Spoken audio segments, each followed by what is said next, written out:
दिल्ली के एक गांव के पास खुले में जलाया जाता है केमिकल, ड्रमों से उतारा जाता है तारकोल।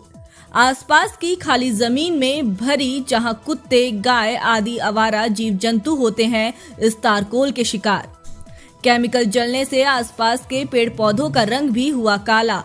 रात के अंधेरे में लगाई जाती है आग। दिल्ली के मुख्यमंत्री व उप मुख्यमंत्री को सर्दी में जलाई गई हाथ तापने की आग तो दिखाई देती है, लेकिन इतना बड़ा काला धुआं दिखाई नहीं देता है। हो सकता है कि रात के अंधेरे में अधिकारियों को दिखाई नहीं दे, लेकिन आसपास के गांव के लोग जब इस मामले की लिखित में शिकायत दे चुके हैं, फिर भी उन्हें दिखाई नहीं दे रहा है। इससे साफ जाहिर होता है कि दिल्ली सरकार के अधिकारी जानबूझकर आंख बंद किए हैं। रियल टाइम पॉल्यूशन मापने के लिए भले ही आप कितने ही यंत्र अरविंद केजरीवाल जी तैयार करें, लेकिन इस तरह के कामों से आंख बंद नहीं करनी होगी। पूरी दिल्ली में हाथ तापने के चूल्हे इतना प्रदूषण नहीं करते जिससे ज्यादा अवैध रूप से जलाए जा रहे ये तारकोल के ड्रम कर देते हैं। पॉल्यूशन विभाग दिल्ली सरकार का है, एसडीएम दिल्ली सरकार के अधीन है। दिल्ली में केंद्र सरकार भी बैठी है। अब बजट सत्र में सभी सांसद भी दिल्ली में होंगे, बावजूद उसके क्यों नहीं कार्रवाई हो रही है। मुख्यमंत्री साहब, एलजी साहब, आप सभी ध्यान दीजिए। हमारी, आपकी, सबकी जिंदगी का सवाल है। इस पर सख्त कानून बने हैं, नए कानून नहीं बनाने, कोई फाइल पास नहीं करनी, सिर्फ पहले के बने कानूनों का पालन करवाना है। यहाँ तारकोल रात 12 बजे से सुबह 4 बजे तक जलता है। आवारा जीव जंतु इस तारकोल के शिकार हो रहे हैं। जिस गोदाम में यह अवैध काम किया जाता है, उसके ही पास में खाली मैदान में तारकोल भरा जाता है, जिसमें अक्सर जीव जंतु धंस जाते हैं। स्थानीय निवासियों का दावा है कि कई जीव जंतुओं की इस कोल में धंसने से मौत भी हो चुकी है, जो बाहर नहीं निकल पाए। इस बार दोबारा से एक गाय इस तारकोल में फंस गई, जिसे निकालने में रेस्क्यू टीम को करीब 5 घंटे लगे। गाय की हालत अभी भी खराब है, क्योंकि गाय के पूरे शरीर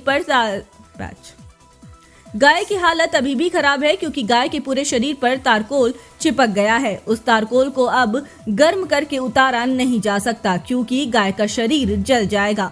अब इस तारकोल को पेट्रोल आदि के द्वारा बिल्कुल धीरे धीरे उतारा जा रहा है और गाय की हालत गंभीर बनी हुई है। स्थानीय निवासियों ने बताया कि इसकी कई बार शिकायत करने के बावजूद भी कोई कार्रवाई नहीं हुई है। हम बात कर रहे हैं बादली विधानसभा क्षेत्र के अंतर्गत सिरसपुर गांव की। सिरसपुर गांव से एक रास्ता हाईवे पर गुरुद्वारे की तरफ आता है। इसी गुरुद्वारा रोड पर डीडीए की खाली लैंड के पास में यह अवैध काम चलता है।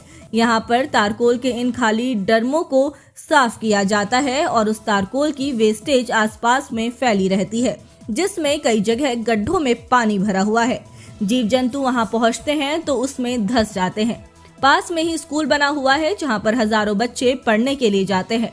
वहां पर पेड़ पौधों के पत्ते भी उस तारकोल के काले धुएं की वजह से बिल्कुल काले हो गए हैं, लेकिन सरकार को दिखाई नहीं दे रहा है।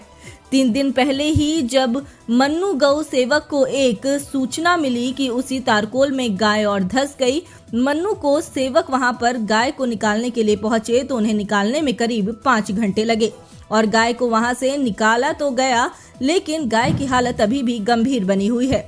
मन्नू गौ सेवक उसे अपनी गौशाला में ले आए। दरअसल मन्नू घायल चोटिल जीव जंतुओं की सेवा अपनी गौशाला में करते हैं। आवारा कुत्ते, नीलगाय, गौवंश, कोई भी पक्षी आदि हो, उसे मन्नू गौ सेवक अपने गौशाला में लाते हैं और उसका इलाज करते हैं। अब इस गाय का इलाज यहाँ पर चल रहा है। गाय दम तोड़ रही है, लेकिन सरकारी तंत्र सोया हुआ है। दिल्ली से सेजल प्रजापति की रिपोर्ट। आपकी जो हॉस्पिटल है, आईसीयू में एक जीव है, मतलब गौवंश है, उसकी हालत अभी काफ़ी क्रिटिकल है और वो डार्क केमिकल में चली है। कहाँ से स्थिति, ये कैसी स्थिति हुई है, कहाँ से मिली आपको? ये Siraspur Gurudwara road DDA flat के पीछे एक तारकोल की फैक्ट्री टाइप चलती है। ये उस गड्ढे में ये जो होता है इनका वेस्टेज डालते हैं, वहाँ से हम इस गाय को निकाल के लेके आए अपने एम्बुलेंस के माध्यम से।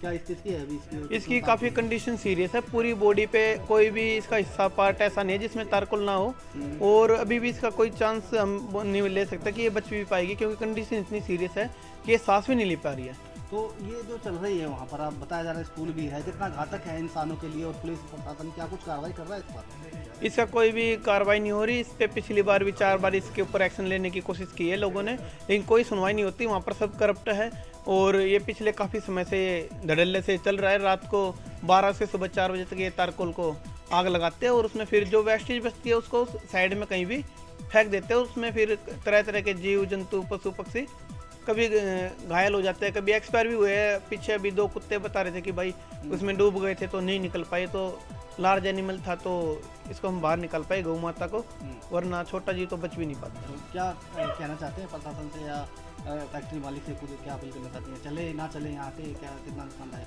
प्रशासन से तो ऐसा कि वहाँ पर प्रशासन को मैंने बुलाया था, वहाँ पर सभी अपने जो बड़े पोस्ट के अधिकारी थे सभी आए थे और उनको भी मैंने जो मेरी समस्या थी उनको एक एक विस्तार से मैंने बताई। लेकिन उन्होंने एक बार उस कंपनी में, उस फैक्ट्री में जाकर तक नहीं देखा कि हाँ यहाँ पर कुछ है या नहीं है।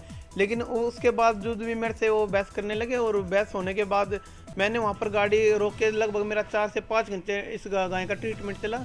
जो हमारा डॉक्टर साहब है, हमारे कृष्ण यादव जी, उन्होंने इसका इलाज करा और साथ के साथ हमने इसकी जो सफाई थी वो भी की। अभी हमारा यही है कि भाई बराबर में स्कूल है, हमारे ही बहन बेटी बच्चे पढ़ाई करते हैं, उसमें लगभग 1000-1200 बच्चे उसमें पढ़ते हैं। 6ठी से 12वीं तक का स्कूल है, 100 फीट की दूरी पे, 100 फीट भी नहीं, बिल्कुल टच में ही स्कूल है। और वो सारा पोल्यूशन पेड़ पे आप देख सकते हो कि पत्ते बिल्कुल काले हो चुके हैं और ये जानलेवा है, ये बहुत घातक है जो इसका धुआं है, तो हम सांस भी नहीं ले पाएंगे।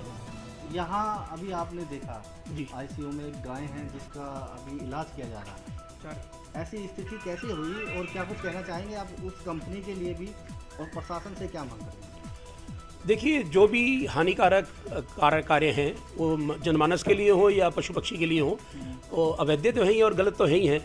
ऐसा क्यों हो? देखो, आज तो इंसान अपना शोर मचा के अपने दुख को बता सकता है, ऐसा कुछ कह सकता है। जीव वंश कोई भी हो, चिड़िया हो, पक्षी हो, या कोई गौ माता है या कोई और पशु पक्षी है, देखो जीव वंश तो अपना नहीं बता सकता है कि मेरे को कितना दुख है। अभी एक गौ माता, मैं आज इस गौशाला में आया हूँ, गोवंश हरिधाम में आया हूँ, और ये मनु भैया जो चला रहे हैं वो सेवा कार्य कर रहे हैं अपना। वो जब वो इस दुख को देखते हैं तो मन दुखी तो होता ही है। आज इनके जन्मदिन पर मैं यहाँ आया हूँ तो मैंने देखा ये गाय जो हमारी गौ माता है इस दुख में है। देखो, ये तारकोल कोई अच्छी चीज़ थोड़ी है। इस गोवंश के जो शरीर पे लगी हुई है, अगर हमारे इंसान के शरीर पे हो तो खा जाएगी उसको। इसी तरह से मैं पुनः मतलब प्रार्थना करता हूँ इस परमात्मा से कि इस मन्नू को इतनी हिम्मत दे, इतना हौसला दे कि वो इस जीव वंशों की जो सेवा कर रहा है उसको कंटिन्यू कर सके, लगातार कर सके। आप देखिए ना, जो ये आज सेवा हो रही है, ये सेवा को चलते चलते भी इतना समय हो चुका है, उसके बावजूद भी जो ये गोवंश है पूरी तरह आराम से नहीं है।